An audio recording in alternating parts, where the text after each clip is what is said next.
This is Mike with StreamingChurch.tv, and today I am going to walk you through how to use our DVR tool. You will begin by going to Event Admin and making sure that your service times are all entered and correct, because our auto DVR functionality works specifically off those service times. So let's jump to the DVR record. You'll land and it'll look like this. And if you haven't noticed, here is a confidence monitor. So what this is telling you is it is showing you if your encoder is on and sending a stream.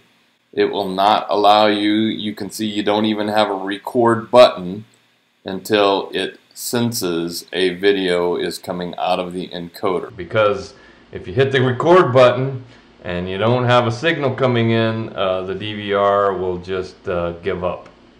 It needs to see a stream signal coming in before it will actually record and stay recording. One other caveat, one other caution is if you schedule a very long service and if at any point you turn off the stream, the recording is over.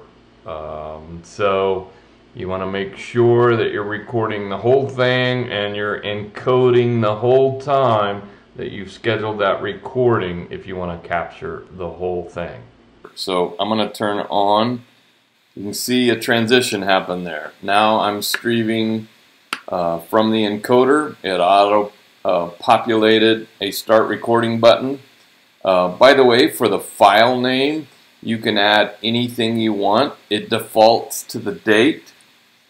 And you can change it. Just make sure that it has the MP4 ending and call that file anything you want to call it. I would hit start recording and then it would record that. You can see it processing now.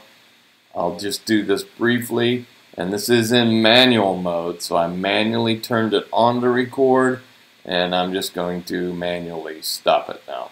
So that would then be in the media vault, and you see immediately here it offers you the option to access the media vault and go see that recording. Give it a few. You notice it says 3 minutes here. A video has to process, so after you hit stop, you'll notice here it says 3 minutes, and then your video should be available in the media vault. So I'm going to go back to Admin and go back to DVR. And now we're going to feature the auto recorder. So with auto record, this is why I talked about earlier. Your service times are automatically brought over here, and then you can choose that you do want to record the Tuesday service, but maybe for some reason you don't want to record the Friday service.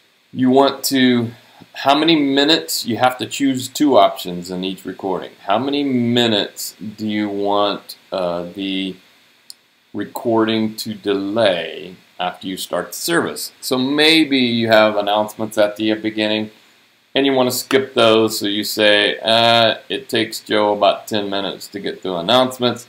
It'll wait to start recording until 10 minutes into this service time. So it would be 9:15. It would begin recording. And then we want to come over to here and say our services run approximately 75 minutes. Well, if they run 75, give it 80 to 85 for some of those more long-winded Sundays where the pastor goes a little long, or music goes a little long, or something goes a little long. And we're going to hit that. And now we're going to click and schedule the recording. And again, you will see that it says setting saved, because we have all of our correct settings now saved for auto DVR.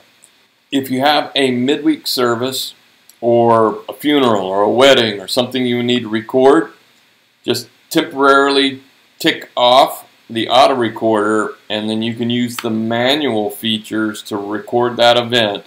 But then you got to remember to come back and turn your auto record back on, or your services won't be recorded. So this has been the DVR feature for StreamingChurch.tv.